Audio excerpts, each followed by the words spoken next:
და ერაც თქვენი შეფასება და სად შეიძლება ეს კვალი იყოს? ან არ არის პირველი? თურქეთში არის უაღრესად რთული ვითარება. იმ თვალსაზრისით, რომ პრაქტიკულად ქვეყნის სამხრეთ აღმოსავლეთ ნაწილში მიმდინარეობს სამოქალაქო ომი. თურქეთის ხელისუფლებასა და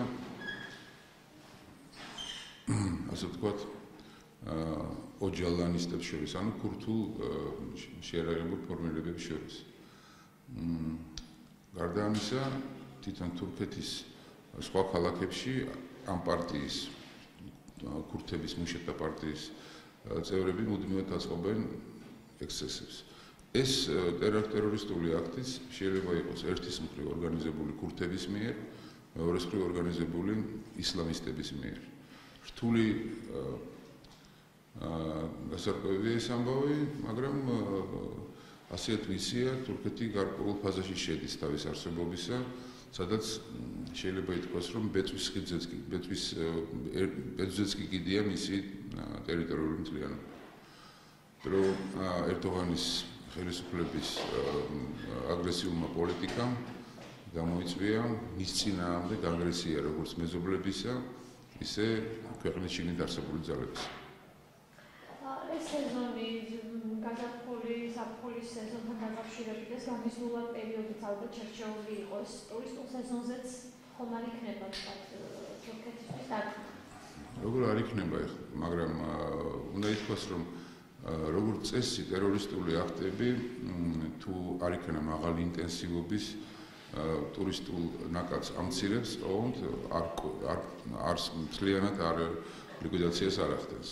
მაგრამ წელს სხვანაირი მდგომარეობა თურქეთს დაახლოებით 4 მილიონი ტურისტი მოაკვდება რუსეთიდან. და აქედან გამომდინარე, ეხლა რაც ასე ვთქვათ ხდება, ესეც გარკვეულწილად ევროპელებს უარს ათქვევინებს თურქეთში დასასვენებლად დასასვლელზე. ასე რომ პრინციპში რასაკვირველია კი, მაგრამ თქვენ მართალი ბრძანდებით ტურისტულ ნაკადზე მოქმედებს, მაგრამ ეს პირველ რიგში ამაზე არ არის განსაზღვრული. ყველაფერი კეთდება იმისთვის, რომ მაქსიმალური დესტაბილიზაციას მიაღწიოს სიტუაცია თურქეთში. პოლიტიკური ნაბიჯი უფრო არის, ვიდრე თქვა პოლიტიკურ-ეკონომიკური. და თქვენ ისლამისტები ახსენეთ და თანხამბათილაშვილზეც მინდა კითხო თქვენი ინფორმაციით არაერთხელ დამცველდა ინფორმაცია, რომ გადაეცვალა და ასე შემდეგ და დღესაც საუბარია ძიმე მდგომარეობაში რეანიმაციაში იმყოფება. თქვენ ინფორმაციას ძლობა? მეც მაქვს ინფორმაცია, რომ თანხამბათილაშვილის მდგომარეობა კრიტიკულია, ის მძიმედ არის დაჭრილი, თუმცა უნდა გითხრათ, რომ თანხამბათილაშვილის მაგვარი ფიგურის შესახებ ინფორმაცია ყოველთვის 1000 ჯერ უნდა გადამოწმდეს, იმიტომ რომ ეს არის ფიგურა, რომელიც არაერთხელ იყო მტრად შერაცხული, გარდაცვლილად შერაცხული და ბევრჯერ არ დადასტურდა. მიუხედავად იმისა, რომ ამერიკის შეერთებული შტატების ძალიან მაღალი ინსტანციები აცხადებენ ამას, მაინც ბევრი ეჭვის საბაბი ჩნდება და ამიტომ აქედან გამომდინარე არ უნდა ვიჩქაროთ, მაგრამ თავარი ის არის, რომ თანხამბათილაშვილი იმ დონის ფიგურაა და ეს გარკვეულწილად ჩვენთვის საინტერესო უნდა იყოს. იმ დონის ფიგურაა, რომ მასზე ამერიკის შეერთებული შტატების ავიაცია დამოუკიდებლად ნადირობს. ასეთი ფიგურები სულ რამოდენიმეა ისლამისტურ ფორმირებებში. მე ამიტომ მიჩნდება გარკვეული ეჭვი, რომ მხოლოდ თანხამბათილაშვილის სამხედრო ნიჭიერებით არ არის განსაზღვრული ეს მის წინააღმდეგ მიმართული აქტები და საქმე სხვა რამეშია. უფრო მეტად იმაში, რომ თანხამბათილაშვილმა არა მხოლოდ წარმატებული სამხედრო ველი შექმნა, არამედ გარკვეულწილად მან დიდ წარმატებას მიაღწია პროპაგანდისტული მანქანის შექმნაში. ანუ ის ორ ფრონტზე იბრძვის ერთდროულად და აი ეს პროპაგანდისტული მანქანა, PR მანქანა, რომელიც სოციალურ ქსელში არის ძალიან აქტიური, განაპირობებს ბევრი ახალგაზრდის ჩასვლას სოფლის სხვადასხვა კუთხიდან. როგორც ჩანს, ეს ერთ-ერთი მიზეზია იმისა, რომ თანხამბათილაშვილის წინააღმდეგ ესეთი ნადირობაა გამართული. ანუ თქვენ გულისხმობთ, რომ ჭალებში წარმატებული ადამიანი გასაკვირველია, აი იმ სივრცეში, სადაც არის წარმატებული ადამიანი, როგორც სამხედრო თვალსაზრისით, ისე იდეოლოგიური თვალსაზრისით და ამანაც განაპირობა.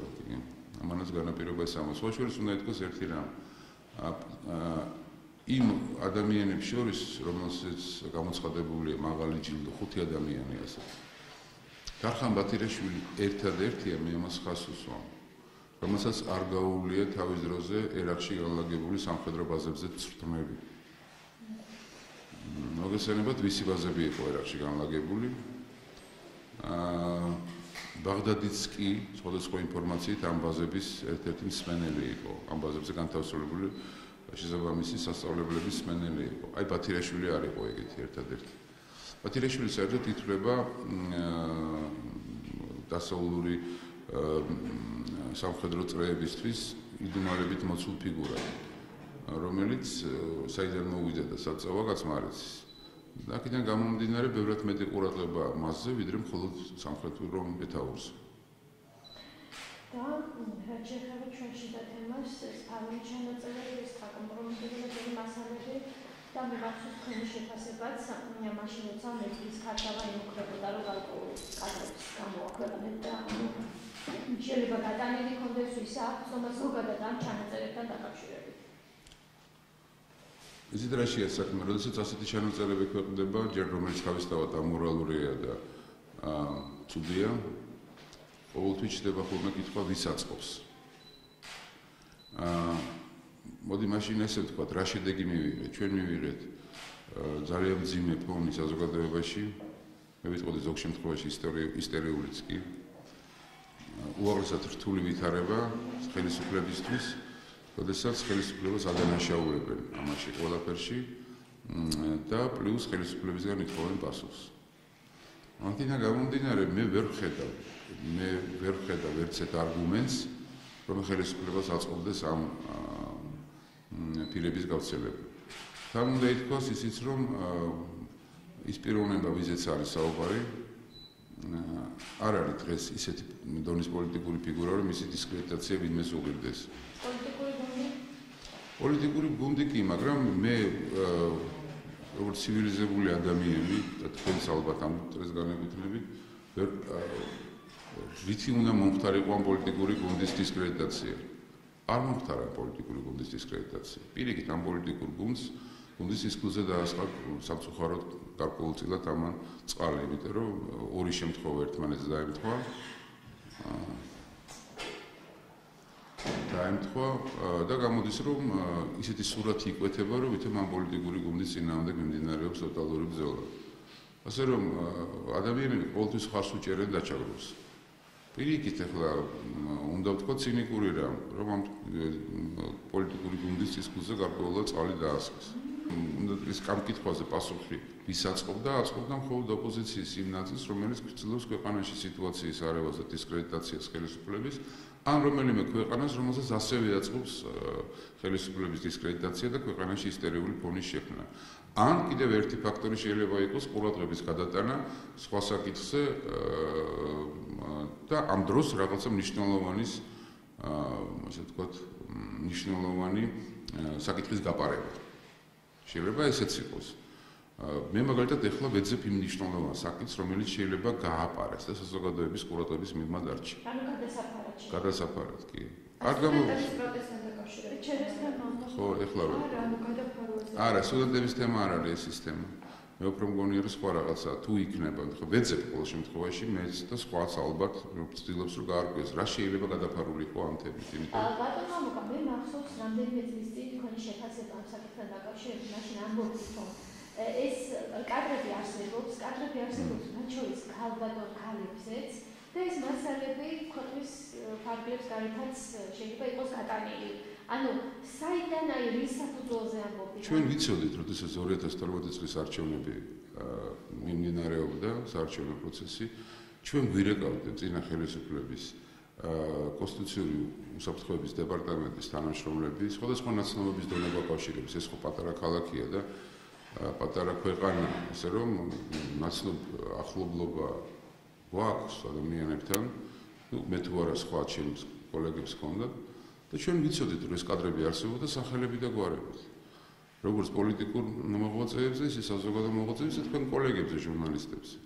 ჩვენ ვიცოდით ხშირ შემთხვევაში ვიმეორებ სახელები და გვარებით ამათი არსებობის თავობას. ვიცოდით ვინ აკონტროლებდა, ვიცოდით ვინ ქმნიდა. მაგრამ ჩვენ ვერ წარმოვიდგენი ხო და გვემუქრებოდნენ კიდევაც რომ აი მას ესე გამოვიყენებთ, ამასაც ვიზამთ ასე შემდეგ. როდესაც მოხდა 2012 წელი, მე ვიცი ადამიანები, რომლებიც ამ კადრებით მიადგენ ხელისუფლებას, ესე იგი მონანიებით, ასე თუ შეიძლება ითქვას. შემდგომში ვიცი ორი ქალაქიდან იყო შემონათვალი, რაც მე ვიცი, ეს არის ბრიუსელიდან და ეს არის სოჭიდან. და ამ კადრებით ვაჭრობა იწყებდნენ. ერთ-ერთი სოჭი იყო და სოჭიდან მეგის კარდავას ხმა ისმოდა ამაში. რაც შეეხება, ასევე იყო, ეხლა ისიც ცნობილია, რომ ხოფაშიც იყო ერთი ჯგუფი, რომელიც ამ კადრებით ევაჭრებოდა ხელისუფლებას. ასე რომ, პრინციპში ირაკლი ღარიბაშვილის მიერ დეკლარირებულმა კადრების განადგურების ოპერაცია მართლა ჩაიარა ისე როგორც იყო ნათქვამი. განადგურდა ეს კადრები, მაგრამ ამის მნიშვნელობა არ ჰქონდა, იმიტომ რომ მე თავიდანვე ვამბობდი, დუპლიკატები არსებობდა, უამრავი თან. არც ერთი ბჭყალებში, თავმოყვარე ბჭყალებში, ესე იგი, უშიშროების თანამშრომელი, ხუდისთან თანამშრომელი, რომელიც ამ საქმეს აკეთებდა, ერთ ეგზემპლარად არ ქმნიდა ამ კადრებს. რაც ჭირდებოდა იმას რამოდენიმე ეგზემპლარად ქმნიდა. ამიტომ ეს განადგურება, კადრების განადგურება კარგი აქტი იყო, ოღონდ ასე ვთქვათ, მხოლოდ აქტი იყო და არა ვთქვათ მოსპობაზე ორიენტირებული, საერთოდ მოსპობაზე. ამ აქტით ნაჩვენები იყო, რომ ეს არის ამორალური საქციელი და ამის გაკეთება არ შეიძლება. ამ კადრებით ვაჭრობა, ამ კადრებით შანტაჟი არ შეიძლება. მაგრამ მე ერთ რამეს გეტყვით, რომ ეს დუპლიკატების არსებობა, რასაკვირველია ეს დუპლიკატები არსებობს და გეტყვით იმას, რომ ეს ამ კადრების არსებობა მუდმივად იქნება საქართველოს სახელმწიფოს თავზე დამოკლეს מחვილებით დაკიდებული. უახლოესი წლების განმავლობაში, 10 წლების განმავლობაში. ვიდრე ის ადამიანები არიან ცოცხალი, რომლებიც ამ კადრებზე მოჩანა, ეს იქნება მუდმივად. ბატონო, არსებობს კადრები და დაშანტაჟებულები არიან ადამიანები, თუმცა რა კეთდება იმისთვის, რომ ეს კადრები, თქვათ, არ ნიშნავდეს არაფერს და შიქონდეთ იმ ადამიანებს, რომ აი სხვა რამე უნდა გაკეთებულიყო, ამას უკიჩინებთ ხელისუფლებას და ამას ვითხოვთ ჩვენ ხელისუფლებისაგან, ვითხოვდით არჩევნების მერე, ეს არის რომ აუცილებლად უნდა გამოაშკარავებულიყო ყველა ეს ადამიანი, ვინც ეს კადრების შექმნა, ვინც ბრძანება გასცა, ვინც ორგანიზება გაუკეთა, ვინც ფიზიკურად იმუშავა ამ კადრების შექმნის, ყველა სახელებით და გვარებით და ადამიანებს უნდა ცოდნოდათ, რომ აი ეს 40 კაცი თუ 30 კაცი არის ამის შექმნელი, ეს არის ეს 30-40 კაცია პასუხისმგებელი, თუ ეს კადრები როდესმე გავრცელდა. და თქვენი აზრით, რადგან გიჩნდება, რატომ არ კეთდება ეს თვითონ ამ ადამიანებზე ხომ არ არსებობს ეს კომპრომიტირებელი? თუნდაც არსებობდეს, ვიცი რომ არსებობს, ისინი ერთმანეთზე აკეთებდნენ მაგ კომპრომიტირებელ მასალას, თვითონ გუნდის წევრები, განსაკუთრებული შიდა, ასე ვთქვათ, ლიდერებზე კეთდებოდა კომპრომატები ნაციონალური მოძრაობის და ძალიან კარგად იციან ეს ლიდერებმა ამის თაობაზე. რატო არ კეთდება ეს რომ მეუნებით, ეგ არის ზუსტად უბედურება, იმიტომ რომ ხშირ შემთხვევაში ჩვენ ხედავთ ადამიანებს, რომლებიც წინა ხელისუფლების დროს ამ და სხვა ამდაგვარი საქმეებით იყვნენ დაკავებული, დღეს ისევ არიან თავისუფალ სივრცეში. ანუ პასუხისმგებლობაში არ არიან, პასუხისმგებლობის რეჟიმში არ არიან და სამწუხაროდ ისინი არიან თავისუფალ ზოგ შემთხვევაში მათ გამოცდილებას ბჭყალებში გულისხმობ, აი თქვა ესეთი გამოცდილებას ქვეყნის უშიშროების დაცვის თვალსაზრისით დღევანდელი ხელისუფლება იყენებს. მე გულისხმობ პირველ რიგში გამოცდილებას, რომელიც ეხება ამ ტიპის კადრებს კი არა, აი თქვა ტერორიზმის და სხვადასხვა. ისინი კუდის თანამშრომლები იყვნენ, დაუმთავრებ ერთი წუთი. აი ჯობია რომ ქვეყნის უსაფრთხოების ხარისხი ნაკლებად იყოს, ესე იგი თქვა, სხვებმა გაზარდონ ქვეყნის უსაფრთხოების ხარისხი, და ესეთი ადამიანები გამოვიყენოთ და შემდეგში მუდმივად სახელმწიფოებრიობა საქართველოსი მუდმივად კითხვის ნიშნის ქვეშ დადგეს. და თქვენ რა შეფასება შეგიძლიათ გააკეთოთ ამ ბოლო ფაქტიდან გამომდინარე, ნახავთ ჩვენ დასჯილ ადამიანებს? ჩვენ შეიძლება კონკრეტული ადამიანი ვიპოვოთ, ვინც ატვირთა ეს ამბავი, ხელისუფლებამ შეიძლება იპოვოს, უბრალოდ სამართალდამცავ სტრუქტურებმა, მაგრამ კიდევ ერთხელ გიმეორებთ, ეს დუპლიკატები იარსებებს და მუდმივად იქნება ეს საქართველოს თავზე დამოკლეს მაყვილებით. საქართველოს ხელისუფლებას და სამართალდამცავებს გამოცდილება აქვს იმისი, რომ იპოვონ ადამიანები ამ თვირთავები. მოგესალმებათ, ასეთი შემთხვევა ჰქონდა ჩვენ 2013 წელს, როცა ახალგაზრდა კაცის პირადი ცხოვრების ამსახველი კადრები გამოაქვეყნეს და მაშინ იპოვეს, ხო, საიდანაც აიტვირთა ის რომელი ოფისიდან და ვინ ატვირთა და ასე შემდეგ. და დაისაჯა კიდევაც შინაგან საქმეთა მინისტრის მოადგილე. მაგრამ სიტუაცია არ შეიცვლება. იმიტომ რომ ვიმეორებ დუპლიკატების არსებობის შემთხვევაში თუ ეს ადამიანები კონკრეტულად არ იქნენ აი გამოგვეყლებული რომ ეს 40 კაცი არის პასუხისმგებელი თუ კიდე რა მოხდება ესენი არიან დამნაშავე და მათი ოჯახები მათთან ერთად ზღავენ ამას ყველაფერს. ნუ არ გამოვა სხვანაირად, იმიტომ რომ ისიც არ დაეზარება ვინც არის ამორალური და ზნეობრივად დაცემული ადამიანის ყოველთვის გამოიყენებს ასეთი ტიპის კადრებს. სხვა რამეა რომ ჩვენ მივეჩვიეთ სამწუხაროდ უკვე პირადი მიზნებით, არამედ პოლიტიკური, ესე იგი, თემატიკიდან გამომდინარე, აი ესე გადაღებული კადრების გამოქვეყნებას. და აღარ აქვს ამას რეაქცია. ესეც უზარმაზარი უბედურებაა სხვადასხვა. ადამიანები ერთმანეთს ელაპარაკობენ თუნდაც პოლიტიკურ мотивაციით, ჩვენ ამას ვისმენთ, ხან ერთ ტელევიზიას ბჭყალებში ჩაუვარდება ხელში, ხან მეორე ტელევიზიას ჩაუვარდება, ხან რომელიღაც გაზეთს ჩაუვარდება ხელში და ჩვენ ამას უკვე ვიღებთ როგორც ნორმალურად, ჩვენ ამას შევეჩვიეთ. და ესეც სამსპეროს განეკუთვნება სხვადასხვა. თუმცა ბოლო ფაქტმა აჩვენა, რომ ერთსულოვანი იყო ამ შემთხვევაში. რომელმა ეხლა რომ გამოქვეყნა ეს უნდა გითხრათ, რომ პროტესტი წესიერი ადამიანების ერთსულოვანი იყო, მაგრამ პროტესტი საერთოდ ორგანიზებული, ხედავთ ამას, რომ ორგანიზებული იყო თუნდაც იმ თვალსაზრისით, რომ არავინ არ ლაპარაკობს შემქმნელებს, ლაპარაკობს გამშვებებს მარტო. მე მაინც გონია, რომ ეს პროტესტის ეს ნაწილი არის გარკვეულწილად ორგანიზებული. და კიდევ ერთი კითხვა, თქვენ ამბობთ, რომ ამ კადრების შესახებ იცოდით. თვითონ ობიექტებმა თუ იციან, ვიზეც არსებობს. აბა როგორ გითხრათ, ამ ტიპის კადრების არსებობის თაობაზე ობიექტებმა იციან თუ არა, ხომ მე მათთან დარწმუნებული იყავით, რომ პირადი საუბარი ამაზე არ ქონია და აბა როგორ გითხრათ, არ ვიცი.